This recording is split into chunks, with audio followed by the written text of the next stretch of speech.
Well, for more on that, we're joined by Behnam Ben Taleblu, Senior Fellow at the Foundation for Defence of Democracy. It's good to see you, Ben, and thank you for joining us. So, President Trump said during his recent visit to Israel, he believed Iran was willing to make a deal. It doesn't seem that way if you were listening to Iranian leaders over the last 2 days.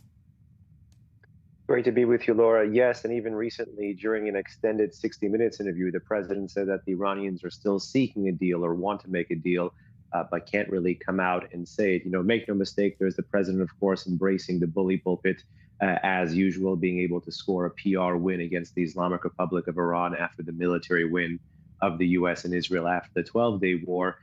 But here, of course, I fear something else. I fear something of a holding pattern.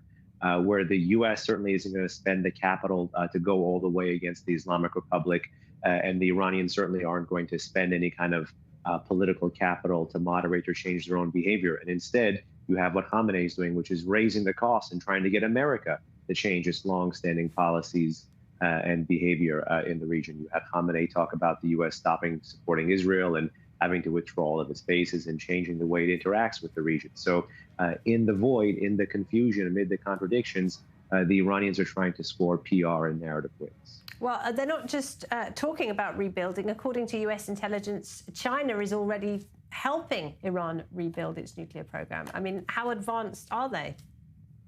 Well, they are doing that with respect to the ballistic missile program. We have to be clear about that. My fear with respect to the nuclear program, and you even had Foreign Minister Araghchi say this just, I think, yesterday or a day and a half ago, that he confirmed the presence of the uranium that was entombed, but he didn't know how much of it was still recoverable. This, of course, I think is an attempt to kind of tempt America into being interested in diplomacy, but at the same time reflects an understanding by the Iranians, so long as they leave much of that uranium there, they still benefit from the same deterrent function of previously what they had, which was the latent kind of nuclear program or latent nuclear capability. With respect to China, as long as America kind of turns a blind eye to sanctions enforcement, I mean, just this fall, we had about 2 million barrels of oil from Iran going to China per day. I mean, these are Biden administration level highs. There's supposed to be maximum pressure going on here. You know, what gives? So long as this stuff happens, certainly, permissive banks, businesses, front companies, and facilitators in China are going to be helping the Islamic Republic rebuild its ballistic missile program, because that's one area where there is still a difference between America and Israel. The U.S. is still really hyper-focused on the counter-nuclear mission, and the Israelis, rightly after the 12-day war, understand that they have to handicap, roll back, and destroy the ballistic missile program. And Iran's internal problems appear to be going from bad to worse. Just yesterday, authorities warned that the country's main reservoir only contains enough water for another 2 weeks of supply. I mean, is this a sign of just how bad things are inside Iran? Quite bad and getting worse. You know, this is a country where there is a public conversation now about having to move the capital, Tehran. You had current President Pezeshkian talk about doing this for quite some time now.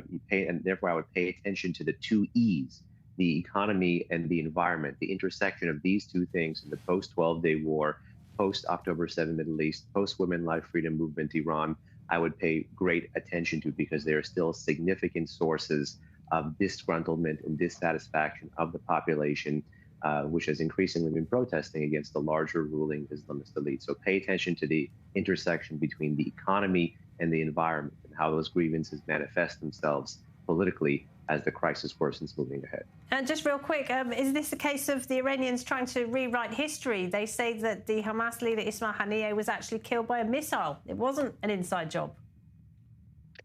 Well, there was an attempt by hardline Iranian media after Ismail Haniyeh was killed in Tehran earlier last summer to say it was a projectile fired from outside of a building. Certainly they're trying to cross their T's and dot their I's when it comes to all of the losses them and the acts of resistance have taken since October 7. But yes, this is them trying to rewrite history and trying to look not so incompetent, some would say, when it comes to defending their own proxies and partners. Behnam Ben Taleblu at the FDD. We appreciate it as always. Thank you very much indeed for sharing your analysis. Thank you. Thanks a lot.